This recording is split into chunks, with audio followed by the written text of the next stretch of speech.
Hello everyone, welcome back to another Nauticus virtual adventure. Today is April 22nd, which means that it's actually Earth Day.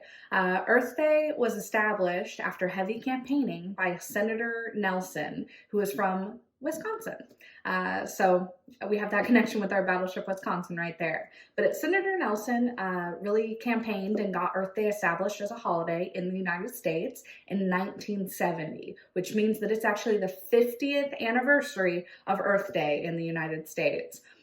It was established as a holiday internationally in 2009, though it does go by a slightly different name internationally. It's still celebrated on April 22nd.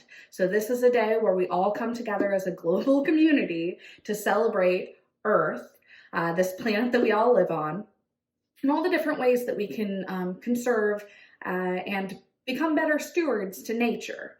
So even though we're all social distancing and isolating right now, the 50th anniversary is a pretty big thing to celebrate. So here at Nauticus, we wanted to celebrate Earth Day by promoting something called nature journaling. This is something that you can definitely do, every single one of you, while in isolation.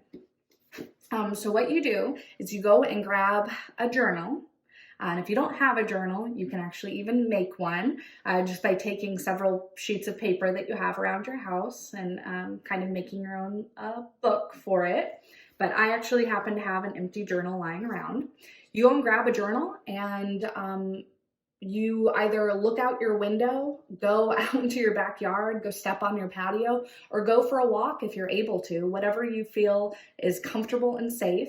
You go out and do it, and you start observing nature, observing what's right in your backyard, the different plants and animals that are all around us that normally we pass by every day without a second thought. You would not believe all of the things myself and my team have discovered while nature journaling over the past several weeks. And every single one of us was able to do this, despite some of us not having markers or drawing utensils, only having pencils or pens. We had one person who, is more scientific, so she liked to be a little more scientific with her journaling. We have someone who only wanted to draw. I personally like writing and drawing. I do a little combination.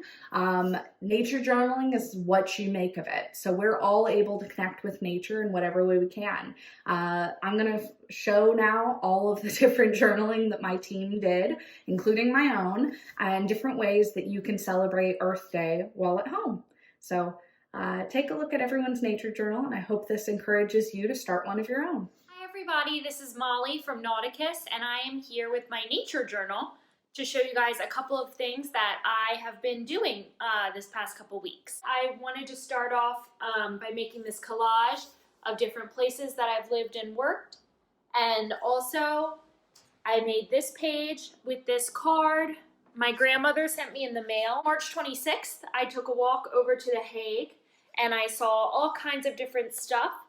I saw a bufflehead, a cardinal, a blue heron, and I drew a couple of daffodils. Fun, different signs of spring, and I liked that I had a couple local species that represent Virginia and represent why I love living in this area by the water so much. On March 31st, I walked around Ghent, and I saw a couple different things. I have some ivy, a lot of ants, some bees, and then a willow oak tree. And I surrounded it with a pollen cloud because pollen, to me, is what spring is all about. April 2nd, I went for another walk and I saw a ginkgo tree, so I drew one of those leaves. A hydrangea bush, I did my best drawing a hydrangea. And then I saw a stink bug in the hallway of my apartment complex, so I drew that. On April 9th, I had a really exciting day. I saw prothonotary warblers in the tree out behind my house. And I also drew a picture of my neighbor's yard. And that is their big, lazy cat sleeping right in the middle of the yard. Hello, ladies and gentlemen. My name is Alex Clark. I am the floor coordinator over at Nauticus, and today I'm going to show you my very own nature journal that I did for Earth Day. Earth Day is celebrating its 50th anniversary this year, and I figured that making a nature journal would be the best way to celebrate it. So as you can see, I made a little title page for my nature journal. I colored it in using some dry erase markers. And then I wrote for a couple of days all about the things that I saw all around my apartment where I live. And then at the end of each day, I drew a little cartoon. As you can see there, there's a little flower, a dog, a bird, everything that I basically saw during the time that I walked around and checked out nature. Hi everyone, this is Susie and this is my son Noah. We are with Nauticus. Since we're out, we're in a stay-home mode. We are doing one of the favorite things we like to do is walk around our neighborhood and do some nature walks and identify what kind of nature that is in our neighborhood. So what are some things that you could do just like we do when we're doing a nature walk? We're looking around. What's the nature look like in our neighborhood? So this is just a pond within the center of our neighborhood in Suffolk. And you can see the wildlife that we've got. We've got some birds along the way. There's a cormorant. And we've seen turtles. We've seen Canadian geese. We've seen some crows living in the trees over to the side of us. So lots of different wildlife things that we can find right in our own neighborhood. Hello everyone, my name is Victoria Tolson. I'm the Education Manager at Nauticus, and I'm going to show you a couple pages from my nature journal. So for my nature journal, I try to really just focus on one thing, learning one new thing every day. And sometimes I learned a lot more than one thing, but my goal was just at least one. So, sometimes I would go outside and I have an oak tree right outside my house, so I sketched out all of the pollen, the little pods that come off the tree, and I wrote about them and what I had learned about them. The next day I observed a little more about the tree. I looked at some of the plants in my garden. I observed ants one day. But I have had so much fun making this nature journal.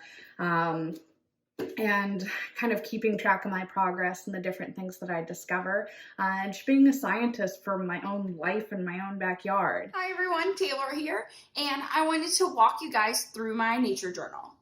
So, what I have so far, Sunday, April 5th, I went for a walk, and I started to notice a lot of seeds, especially seeds from trees. So, I went ahead and I thought about it. I took pictures of the seeds that I saw, and then I went home to figure out what they were all from. So we have our classic pine cone. So he's from a pine tree. So those are the trees with the really long needles. The gum balls we see a lot. So these are actually from a sweet gum tree. The other two that I found, the helicopters, these are always fun when you take a whole group of them, throw them in the air, watch them spin to the ground. These guys are from a maple tree. And then the one that I really had to figure out was actually this one. So this is a catkin from an oak tree was the one that I saw. Hey, after looking at everyone's journal, I hope that really encouraged you to start a journal of your own. And I hope that we'll get the chance to see all of your journals. If you need any more ideas or kind of a better description, we're going to link to a couple different blogs that we've written about our different experiences nature journaling, so you can see more up close our pages and kind of our thought process as we approach this. But there are many great resources out there, books and online entries on how to do this. Nature journaling is truly very universal, and it's something that you should feel free to personalize to yourself. If you want to start going outside and writing down lyrics and poems that intrigue you, do so. If you want to start doing a really in-depth study of the bird that lives right outside your window, do that. Whatever you are interested in, this is really just about celebrating the amazing world that we all live on, and looking at all of the little things that we overlook on a daily basis, the things right under our noses. So happy 50th anniversary to Earth Day. We're really glad that you chose to celebrate with us, and we look forward to seeing you on our next virtual adventure. Bye.